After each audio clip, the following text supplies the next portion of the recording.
ہوگا جس کو تھوڑا بہت بھی سیاست کا شوق ہوگا یا جس نے مقابلے کی سیاست کی ہوگی وہ بندہ بد مزہ ہی ہوگا بیچارہ. سارے نواز شریف کی طرح تو نہیں ہوتے. عمران خان ڈیل کر لے گی. ہاں جی عمران خان ڈیل کر لے گی.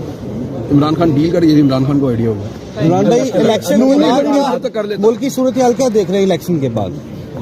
دیکھیں اگر تو الیکشن ہوا تو پبلک کا کانفیڈنس واپس آئے گا, لوگ اعتماد کریں گے سسٹم کے اوپر اور پھر سسٹم آہستہ آہستہ چلنا شروع ہو جائے گا.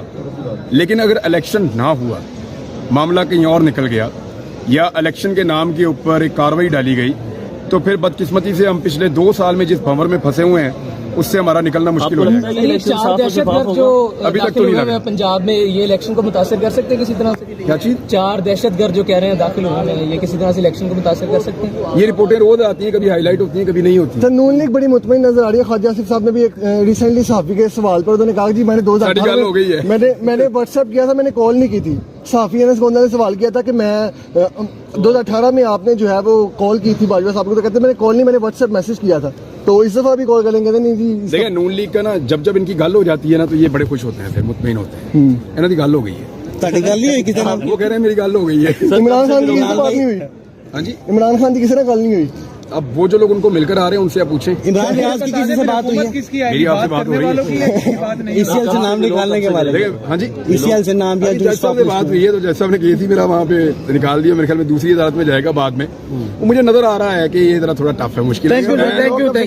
ڈیفنس کی سائڈ پر ڈیفنس یہ کیس چلایا جا رہا ہے اور بہت تیزی سے ایک سوچے سمجھے منصوبے کے تحت یہ کیس کو بلڈوز کیا جا رہا ہے. اور یہی کام توشہ خانہ ریفرنس میں بھی آج ہو گیا, جس میں جج صاحب نے ہمارا رائٹ ٹو کلوز میری موجودگی میں ہی کینسل کر دیا. میں عدالت میں موجود تھا, مجھے کراس ایگزامینیشن کا رائٹ ہے سارے جو وٹنسز ہیں ان کو, اور بغیر کراس ایگزامینیشن کیے ایویڈنس بنتی ہی نہیں ہے.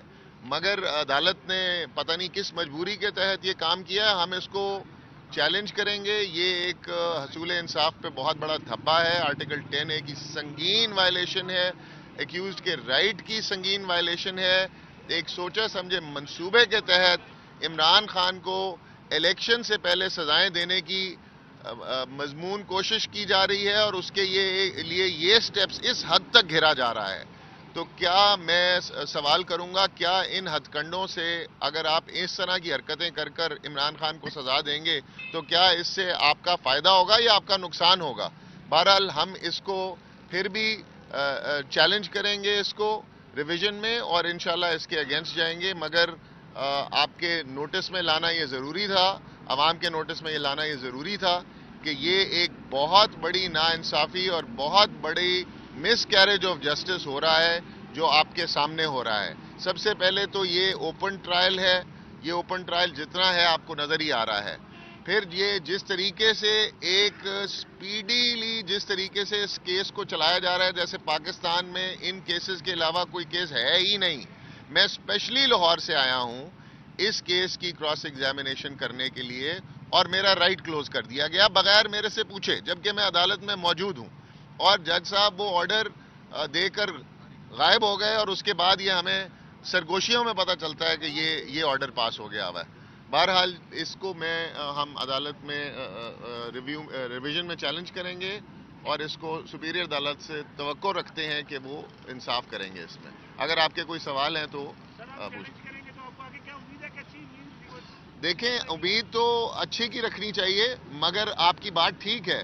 جس طریقے سے یہاں پر اوپر سے لے کے نیچے تک سارا سسٹم ہی لگتا ہے ایک ہی سائڈ پر چل رہا ہے. مگر یہ دیکھیں ہم مسلم ملک ہیں, مسلمان ہیں, ہمارا ایمان اللہ تعالیٰ کی ذات پر سب سے پہلے ہے, اور کوئی پتہ نہیں کس وقت اللہ تعالیٰ کی لاٹھی چل پڑے اور کس جج کے دل میں رحم آ جائے, اس کا بھی کوئی پتہ نہیں. تو یہ ہم اپنی کوشش جاری رکھیں گے. انشاءاللہ ہمیں اللہ تعالیٰ کی ذات سے بھرپور توقع ہے. اس طرح کے ہتھ کنڈوں سے صرف اور صرف عوام کا غصہ اور جلال بڑھے گا, اور انشاءاللہ یہ 8 فروری کو نکل کر عوام اس پہ انصاف کرے گی.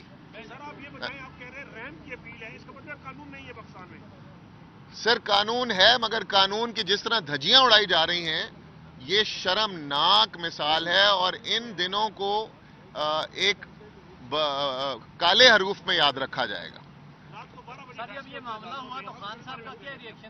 خان صاحب بھی اتنے ہی شوق میں تھے جتنے شوق میں تھا, کیونکہ ہم لوگ وہاں کھڑے ہوئے تھے اور جج صاحب ایک دم اٹھ کر چلے گئے اور یہ سمجھ ہی نہیں آئی کہ جج صاحب نے کیا کیا ہے. بعد میں پتا چلا کہ جی وہ کوئی آرڈر کر کے چلے گئے اور پھر یہ پتا چلا کہ انہوں نے ڈیفنس کا رائٹ ہی کلوز کر دیا. ابھی مین وٹنسز پر جرا باقی تھی. ہم نے ابھی ایویلیویٹرز سے, جو کہ سرکاری ایویلیویٹرز تھے, ان پہ جرا کرنی تھی. ہم نے ان صاحب سے پوچھنا تھا جنہوں نے پہلے ان کی ویلیو صحیح لگائی تھی اور اب وہ آ کے کہتے ہیں 9 مئی کے بعد کہتے ہیں کہ جی میرے پہ اس وقت عمران خان کا پریشر تھا اس لیے میں نے کم ویلیو لگا دی تھی.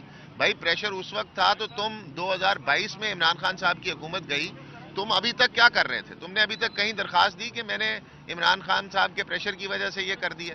یہ ایک سراسر ون وے ٹرائل چلایا جا رہا ہے, کیونکہ ان کو پتا ہے کہ اس ٹرائل میں کچھ نہیں ہو سکتا, کچھ نہیں بچا. آپ کو پتا ہے وہ دبئی والے ایکسپرٹ وٹنس کے ساتھ ہم نے جرا میں اس کی اصلیت کھول کر آپ کے سامنے رکھ دی تھی. تو ان کو شاید یہی خوف تھا کہ دوبارہ شاید ہم ان کے باقی وٹنسز کی اصلیت نہ کھول دیں, اس لیے انہوں نے ہمارا رائٹ ٹو کراس ایگزامن ہی ختم کر دیا, جو کہ جس کی ہم بھرپور مذمت کرتے ہیں. اور یہ فنڈامنٹل رائٹس کے بھی خلاف ہے, آرٹیکل 10A کے بھی خلاف ہے, اور یہ قانون تو کیا کسی بھی قانون کے خلاف ہے. Thank you very much. ان کو آوارہ گردی میں بند کر دیا, جو ابھی عدالت نے اس کو ڈسچارج کر دیا. کیا پی ٹی آئی کا جھنڈا لے کے چلنا یہ آوارہ گردی میں شامل ہو گیا ہے؟ یہ نیا اصول میرا خیال ہے پی پی سی میں لکھنا چاہیے. اب آگے آتے ہیں تھانہ یو سی چرا میں ایک بہت بڑے آنریبل شخصیت ہیں راجہ منیر صاحب, ان کے بیٹے راجہ فخر منیر صاحب ہیں, ایڈوکیٹ ہیں ان کے بیٹے. پرسوں انہوں نے اس سے پہلے بھی ہمارے حق میں کارنر میٹنگ کی اور پرسوں بھی کی بہت بڑی. اس پہ ہمارے اس آنریبل شخصیت کو جو 70 سال کے بزرگ ہیں اور وہ ہارٹ پیشنٹ ہیں, کل دن کو 2 بجے سے لے کر رات 12 بجے تک تھانہ نیلور نے ان کو بند رکھا. اور اس کے علاوہ ہمارے وہ نوجوان جنہوں نے ہماری کارنر میٹنگ کرائی تھی ان کے گھروں میں چھاپے مارنے شروع کر دیے.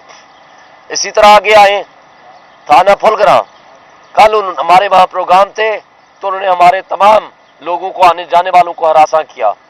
اور پھر راجہ کیسر غفار جو ایک کینڈیڈیٹ بھی تھے ہمارے اسی این اے 47 کے, ہمارے یو سی کے چیئرمین تھے پہلے, اور اس نے ودرا کر لیا, یعنی ہمارے حق میں ابھی ریٹائرمنٹ کریں گے. اس نے کل پروگرام رکھا ہے, اپنے گھر میں رکھا. رات کو 6 گاڑیاں پولیس کی اس کے گھر گھس گئی اور وہ گھر میں موجود نہیں تھے. اتفاق کی بات ہے